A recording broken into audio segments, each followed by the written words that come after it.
Hello friends, welcome to our channel. आज अगर हम देखें अगर हम निफ्टी का डेली कैंडल देखें तो डेली कैंडल में जैसे लास्ट टाइम अगस्त 2024 में सिनेरियो था, सेम वैसे ही सिनेरियो अभी दिख रहा है।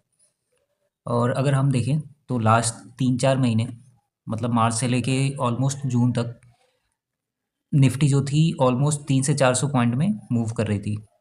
तो अभी लग रहा है कि मतलब मैंने प्रीवियस वीडियोस में भी बताया कि जो रैली थी वो यहाँ से स्टार्ट हुई थी।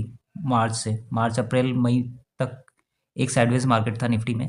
उसके बाद से मई के बाद से एक मोमेंटम मिला था, और मई से हम अगर एक पिक्चर ड्रॉ करें तो ये हमें शो करेगा कि एक हेड एंड शोल्डर पैटर्न बना है। तो इसका टारगेट हमने बताया था कि 22,500 22,800 तक आने का। बट अभी क्या है कि अभी 23,000 के लेवल पे थोड़ा सस्टेन कर रहा है, थोड़ा टाइम ले रहा है। और ये अच्छी भी बात है, क्योंकि जितना टाइम निफ्टी इस एरियाज़ में लेगा उस पॉसिबिलिटीज़ उतनी ज़्यादा बढ़ जाएंगी कि ये यहाँ पे सपोर्ट ले। और रिसेंट टाइम में अगर देखा जाए तो काफ़ी अच्छा एक सपोर्ट तो नहीं कह सकते, बट टाइम टेकिंग कर रहा है निफ्टी। तो इससे क्या होगा कि आने वाले जो क्वार्टर्स में रिजल्ट्स आएंगे तो उस पे काफ़ी सारी चीज़ें डिपेंडेंट रहेंगी। जैसे अभी रिलायंस का है कि रिलायंस पिछले 6-7 महीने से लॉस में चल रही है, मतलब लॉस मेकिंग है, हो गई है। एक टाइम पे 20 मतलब 21-22 लाख करोड़ की कंपनी हुआ करती थी, अभी 16 लाख करोड़ पे के आसपास पहुंच गई है।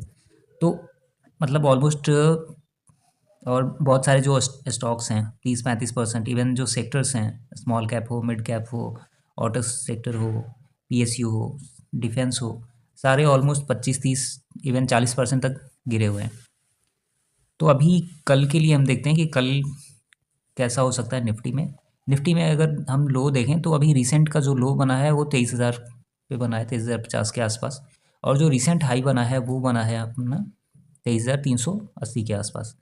तो अभी अगर देखा जाए तो 380 ऑलमोस्ट 400 पॉइंट का एक रेंज हो बन चुका है निफ्टी में।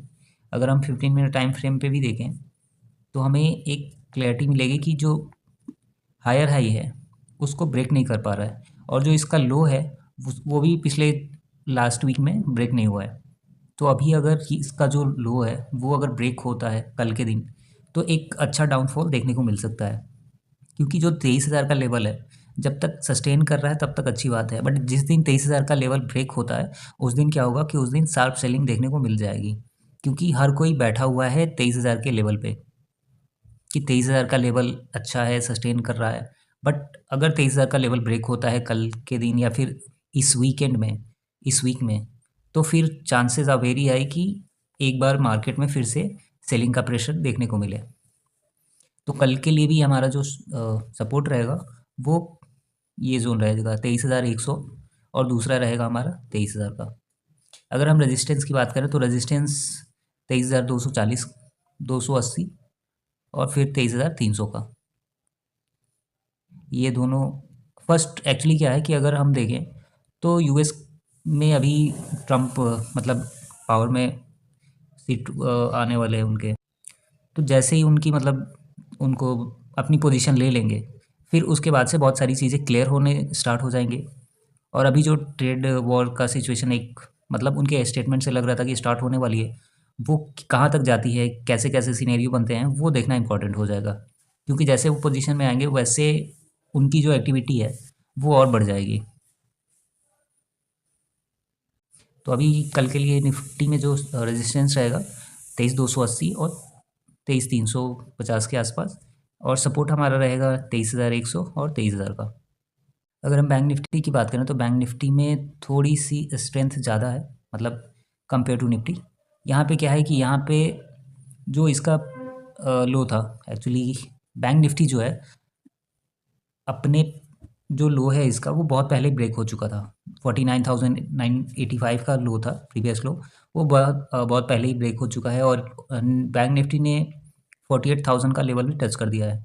और ये 48,000 का लेवल लास्ट टाइम हमने यहाँ पे देखा था मई 2024 में। तो चांसेस हैं कि बैंक निफ्टी में प्रेशर कम है, निफ्टी में ज़्यादा है। तो निफ्टी के चांसेस हैं कि निफ्टी में एक बार 22,800 22,500 तक का लेवल आए। क्योंकि बैंक निफ्टी ऑलरेडी आ चुका है। बैंक निफ्टी का जो अगर इस जोन पे लास्ट टाइम आया था वो टाइम था, एक तो इलेक्शन के टाइम पे, मतलब जिस दिन रिजल्ट था, और उसके पहले जस्ट आया था मई में, 15 से 20 मई के आसपास, 18 मई के आसपास। तो कल के दिन हम देखें कि कल के दिन क्या हो सकता है, क्योंकि अभी क्या है कि आने वाले टाइम में अभी मंथली एक्सपायरी भी होने वाली है बैंक निफ्टी में। तो जैसे जैसे एक्सपायरी क्लोज आते जाती है, प्रीमियम टूटते हैं, सेलिंग का प्रेशर थोड़ा और बढ़ना स्टार्ट हो जाता है, मार्केट थोड़ी सी साइडवेज होने स्टार्ट हो जाती है। तो अभी देखते हैं कि कल के दिन हमें क्या प्लान कर सकते हैं। अगर हम देखें तो 47,990 का एक सपोर्ट दिख रहा है कल के लिए, और अगर हम रेजिस्टेंस की बात करें तो 49,000 का एक रेजिस्टेंस रहेगा, 49,000 फिर 49,250 का। एचडीएफसी बैंक की बात करें तो एचडीएफसी बैंक जो है, मतलब और अपने अक्टूबर में इसका जो प्रीवियस लो था वहीं उसी के आसपास है, और उसके पहले जो लो लगा है उसका 1440 के आसपास लगा है। तो अभी देखें तो इसमें हायर हाई नहीं बन रहा है, मतलब पिछले टाइम क्या हुआ था कि पिछले टाइम एक अच्छा प्राइस एक्शन बना था, लग रहा था कि कप एंड हैंडल टाइप बन के ऊपर की साइड जाएगा, ऊपर की साइड गया भी, मतलब 1880 तक गया, बट वहाँ से एक शार्प फॉल आया, और इस फॉल में उसके बाद से 1660 का लेवल भी दिखा दिया इसने, और भी विद इन ए मंथ। तो इससे पता चलता है कि इंडियन मार्केट में सेलिंग का प्रेशर कितना है, क्योंकि ये लार्ज कैप है, मतलब इंडिया की अगर टॉप 3 कंपनीज में देखा जाए तो एचडीएफसी अभी दूसरे नंबर पे है।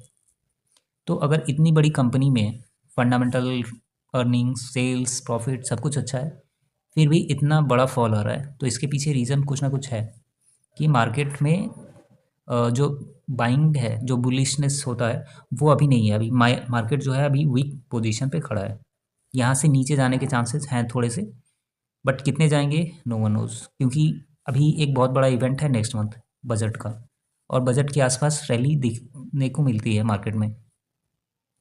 तो अगर हम एचडीएफसी बैंक की बात करें कि कल के लिए सपोर्ट किस में क्या हो सकता है, तो अगर हम सपोर्ट की बात करें तो अभी जो इसका नेक्स्ट सपोर्ट है वो 1620 के आसपास है, और फिर आता है 1600 का लेवल।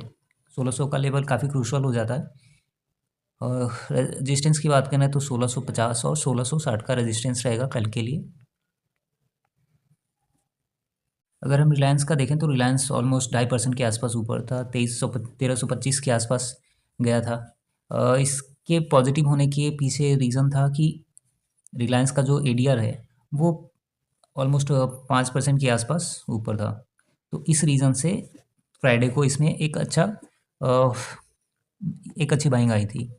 अगर इसके सपोर्ट की बात करें तो 1220 पे इसने सपोर्ट लिया है, और इससे पहले भी 1220 का सपोर्ट बना था, और ये 1320 तक गया था, फिर वहाँ से एक शार्प फॉल देखने को मिला था। अभी भी सेम हुआ है, 1320 के आसपास हाई था इसका, 1300 पे क्लोजिंग हुई है। तो अगर ये 1320 का लेवल ब्रेक करता है फिर हम 1360 1380 तक देख सकते हैं। अगर हम यहाँ पे देखें तो एक डबल बॉटम टाइप बना हुआ है, बट ये कितना सस्टेन करता है वो देखने वाली बात होगी। अगर हम अल्टीमेट टारगेट देखें तो 1425 से 1450 का होने वाला है, बट 1325 का जो लेवल है वो काफ़ी क्रूशल हो जाता है, पहले ये ब्रेक करे फिर हमारा टारगेट 1450 तक हो सकता है। इसके ऊपर क्लोजिंग होती है किसी भी दिन, तभी थोड़ा सा एक स्ट्रेंथ मिलेगा, एक पॉजिटिविटी मिलेगी कि मतलब 1450 1440 तक ये रिलायंस जा सकता है। अगर हम सेलिंग का देखें तो एफआईआई ने मतलब जनवरी में ऑलमोस्ट 47,000 करोड़ की सेलिंग की है, जबकि डीआईआई की बात करें तो डीआईआई ने ऑलमोस्ट 50,000 के आसपास बाइंग की है। तो नेट टू नेट देखा जाए तो 5,000 करोड़ की बाइंग ही है, बट स्टिल 5,000 करोड़ मार्केट के लिए क्या है, कुछ नहीं है। एक टाइम पे ऐसा टाइम था 2012-13 के आसपास कि $1 बिलियन अगर एफआईआई सेलिंग करता था एक महीने में, तो एक महीने में मार्केट जो है निफ्टी जो है वो 17-18% तक टूट जाती थी। तो कुछ दिन पहले मैंने ये एनालिसिस किया था कि 13.5% मतलब निफ्टी ने एक रेंज दिखाया था जुलाई से सितंबर 2022 के बीच में, फिर आता है अपना जैसे जैसे ये क्रॉस ओवर क्रॉस हुआ है ऑलमोस्ट 13%, 14%, 13%, मतलब 13.38% का एक है यहाँ से, बट अभी भी देखें तो निफ्टी में जो अभी का सिनेरियो बना हुआ है, तो अभी यहाँ पे अगर हम देखें तो 26,000 का हाई था, फिर उसके बाद से 23,000 पे आया था, 23,000 पे चल रहा है अभी, 23,200 के आसपास। तो ये जो लेवल है, अगर यहाँ से ब्रेकआउट मिलता है 24,000 के लेवल पे, तब फिर हमें फिर से वहाँ पे 14% के आसपास रिटर्न निफ्टी में देखने को मिल सकता है। बट ये है कि यहाँ पे एक ब्रेकआउट है 24,000 के लेवल के आसपास। तो 24,000 के लेवल पे जब तक ब्रेकआउट नहीं आता है, तब तक हमें वेट करना होगा फ्रेश बाइंग के लिए। अगर आप एवरेज करना चाहते हैं तो अभी एवरेज करना बेस्ट रहेगा। बट समटाइम क्या होता है ना कि आप जिस में फंसे हुए हैं, सपोज आपने एचडीएफसी बैंक में हैवी क्वांटिटी बाई कर रखी है, तो आप एचडीएफसी बैंक में ना करके जो उसके पेयर कंपैरिजन वाले हैं, जैसे एक्सिस हो गया, आईसीआईसीआई हो गया, तो इन सब में अपने अकॉर्डिंग कर सकते हैं। तो निफ्टी में चांसेस हैं कि एक बार 24,000 का लेवल ब्रेक हो, फिर ये 26,000, मतलब 26,000 तो कुछ नहीं है, 27-28,000 तक जा सकता है। तो आज के लिए इतना ही। Thank you for watching this video.